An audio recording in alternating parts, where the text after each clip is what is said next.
जिंदगी के कुछ पल ऐसे होते हैं जब हम सब कुछ सही करते हैं फिर भी कुछ ना कुछ गलत हो जाता है। क्या आपने कभी सोचा है ये सब क्यों होता है? आज हम बात करेंगे उन 7 वजहों के बारे में जो हमारी जिंदगी में रुकावट बनकर आती हैं। और सबसे जरूरी बात यह है कि इन वजहों को समझकर हम अपनी जिंदगी को बेहतर कैसे बना सकते हैं। एक जरूरी बात आगे बढ़ने से पहले सभी दोस्तों का दिल से शुक्रिया जो हमें देख रहे हैं और अपना कीमती वक्त दे रहे हैं।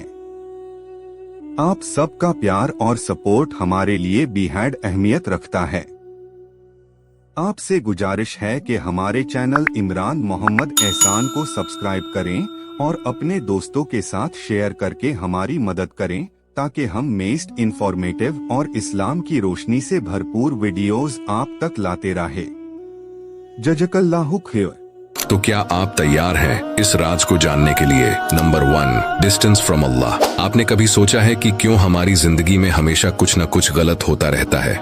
चाहे हम कितनी भी कोशिश कर लें, हम मेहनत करते हैं पर फिर भी हमारी किस्मत हमें धोखा देती है। क्या इसका कोई कारण हो सकता है? और अगर ऐसा है तो क्या हम उस कारण को बदल सकते हैं? असल में इसका कारण अल्लाह से दूरी हो सकता है। जब हम अपनी जिंदगी में अल्लाह को भूल जाते हैं तो उसकी मदद और रहमत हमसे दूर हो जाती है। कुरान में अल्लाह ने कहा है, और जो मुझसे मुंह मोड़ेगा उसका जीवन तंगी में गुजरेगा। यह आयत हमें यह बताती है कि अगर हम अल्लाह से दूर हो जाते हैं तो हमारी जिंदगी में तंगी और मुश्किलें आ सकती हैं। अब इस तंगी का मतलब सिर्फ पैसों की कमी नहीं है, यह मानसिक, शारीरिक और आत्मिक तंगी भी हो सकती है। जब हम अल्लाह से जुड़े रहते हैं तो हमें एक आंतरिक शांति और संतुलन मिलता है, लेकिन जब हम उस कनेक्शन को खो देते हैं तो हमारी जिंदगी में हर दिशा से मुश्किलें आनी शुरू हो जाती हैं। हमारी मेहनत और प्रयास भी जैसे बेकार हो जाते हैं। हमें लगता है कि हम कुछ भी नहीं कर सकते, लेकिन असल में हमारी मेहनत से ज्यादा अल्लाह की मदद जरूरी होती है। ये सोचिए, क्या आपने कभी महसूस किया है कि जब आप अल्लाह से दूर होते हैं तो आपकी जिंदगी में समस्याएं बढ़ जाती हैं? क्या आप जानते हैं कि इन समस्याओं का हल अल्लाह के पास है? लेकिन रुकिए, इसका एक और पहलू है जिसे हम अगले पॉइंट में जानेंगे। Number 2, connecting with your destiny. हम में से बहुत से लोग अपनी मेहनत और सफलताओं को अपनी खुद की ताकत मानते हैं, लेकिन क्या कभी हमने सोचा है कि जो भी हम पाते हैं वो सिर्फ हमारी मेहनत का परिणाम नहीं होता? अगर हम अपनी सफलता को सिर्फ अपनी मेहनत और बुद्धिमानी से जोड़ते हैं तो कहीं ना कहीं हम अल्लाह की रहमत को नकार रहे होते हैं। लेकिन यह सच है कि जब हम अपनी किस्मत को केवल अपनी मेहनत से जोड़ते हैं तो हम उस आत्मविश्वास की कमी महसूस करते हैं जो हमें मुश्किल वक्त में चाहिए होता है। तुम जो भी करते हो, अगर उसमें अल्लाह का नाम शामिल नहीं है तो उसकी कोई बरकत नहीं होती। यह बात हमें बार बार याद रखनी चाहिए। अगर हम अपनी मेहनत के बल पर सिर्फ अपनी सफलता मानते हैं तो हम उस शक्ति को नकारते हैं जो असल में हमारी जिंदगी में काम कर रही होती है। लेकिन अगर हम अपनी मेहनत को अल्लाह की रहमत से जोड़ते हैं तो हमारी मेहनत को सच्चा फल मिलता है। जब हम यह समझते हैं कि हमारी मेहनत में बरकत तभी आती है जब हम अल्लाह से मदद लेते हैं, तो हम अपनी जिंदगी को एक सही दिशा में ले जा सकते हैं। बहुत बार हमारी मेहनत अधूरी हो जाती है क्योंकि हम केवल खुद को दोषी मानते हैं और अल्लाह से मदद मांगना भूल जाते हैं। यह सोचिए, क्या आपने कभी महसूस किया है कि जब आप किसी मुश्किल में होते हैं तो अल्लाह से मदद मांगने पर आपके सामने हल आता है? लेकिन क्या अगर हमें यह एहसास हो कि हमारी मेहनत अकेले कुछ नहीं कर सकती और हमें अल्लाह की रहमत चाहिए, क्या यह हमारी जिंदगी को बदल सकता है? इस सवाल का जवाब अगले पॉइंट में मिलेगा। Number 3, misunderstanding and going on the wrong path. कभी आपने महसूस किया है कि हम अपनी जिंदगी में कुछ गलत कदम उठाते हैं और फिर उन्हें सही साबित करने की कोशिश करते रहते हैं?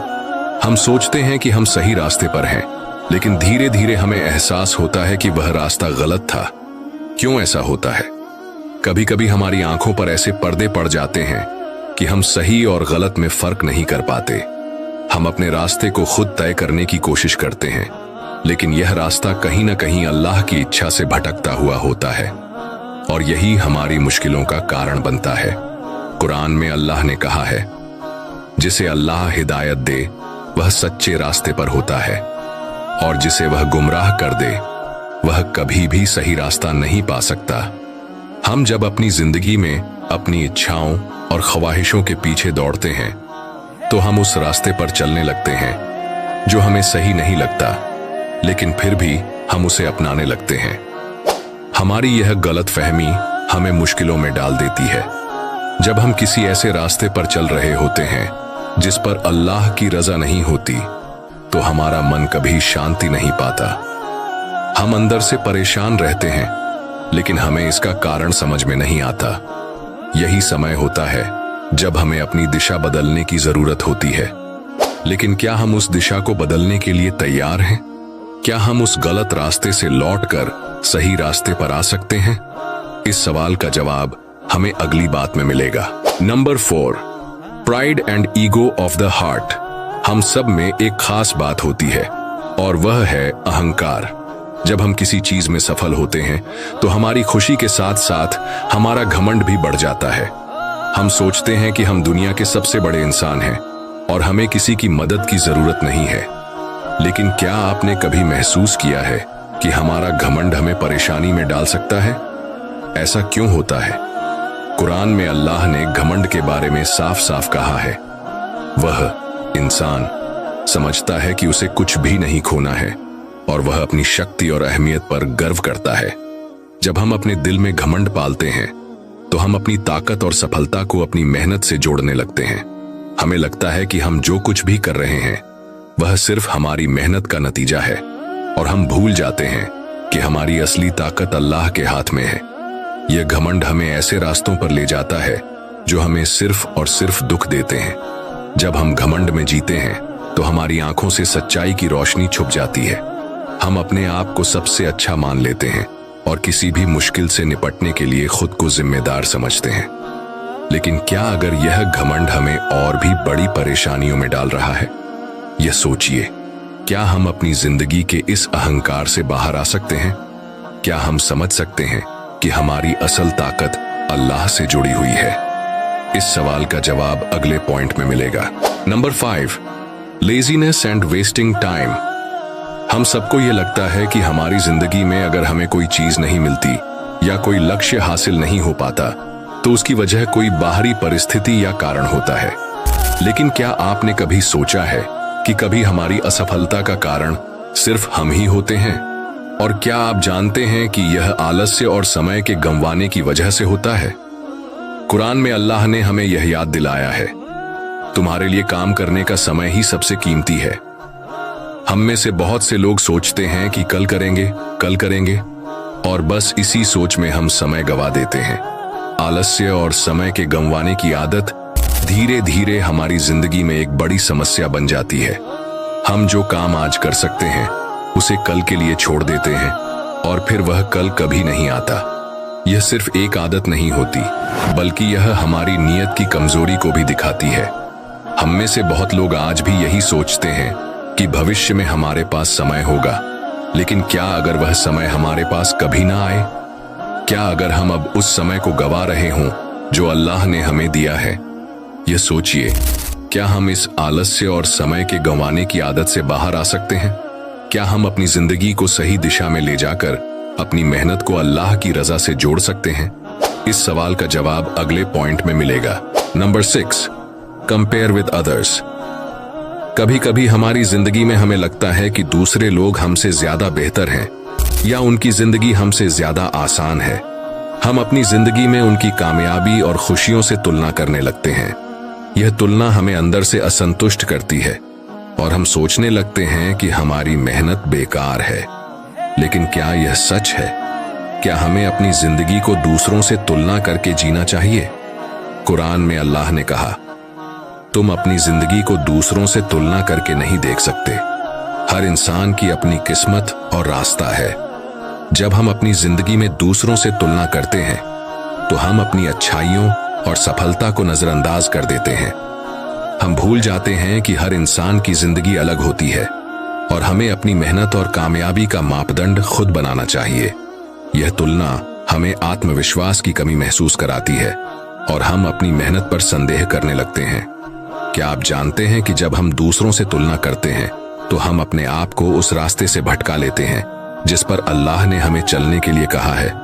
हम कभी नहीं जान सकते कि दूसरे की जिंदगी में क्या परेशानियां हैं, फिर क्यों हम अपनी जिंदगी को उन परेशानियों से जोड़ें जो हम नहीं जानते।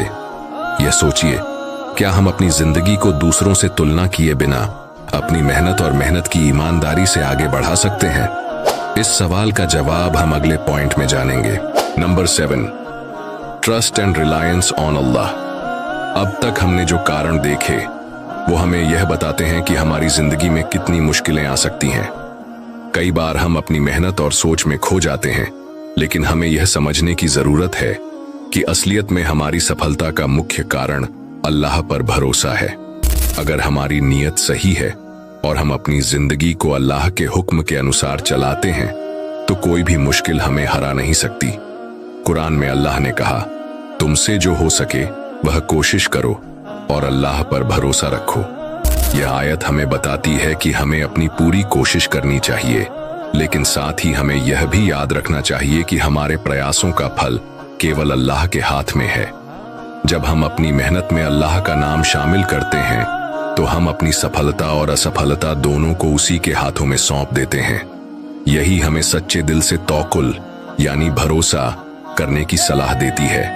आपको क्या लगता है, क्या अगर हम अपनी जिंदगी में तवक्कुल अपनाते हैं तो हमारी कठिनाइयां हल नहीं हो सकती?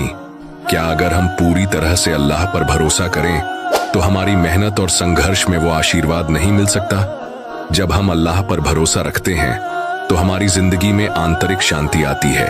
हमें यह एहसास होता है कि हर चीज का एक मकसद होता है और अगर कुछ नहीं मिल रहा है तो उसका भी कोई कारण है। अल्लाह पर विश्वास हमें यह सिखाता है कि हमें कभी हार नहीं माननी चाहिए, क्योंकि अगर अल्लाह ने हमारी कोशिशों में बरकत डाली तो सफलता निश्चित रूप से आएगी। याद रखें, आपकी मेहनत, आपके विश्वास और आपकी नीयत का सही दिशा में होना ही असल कामयाबी की कुंजी है। और इस सच्चाई को समझने के बाद हमारी जिंदगी में कोई भी समस्या या दुख हमें घेर नहीं सकता। हमें हमेशा अपने दिल और दिमाग से यह महसूस करना चाहिए कि अल्लाह हमेशा हमारे साथ है, चाहे परिस्थितियां कैसी भी हों।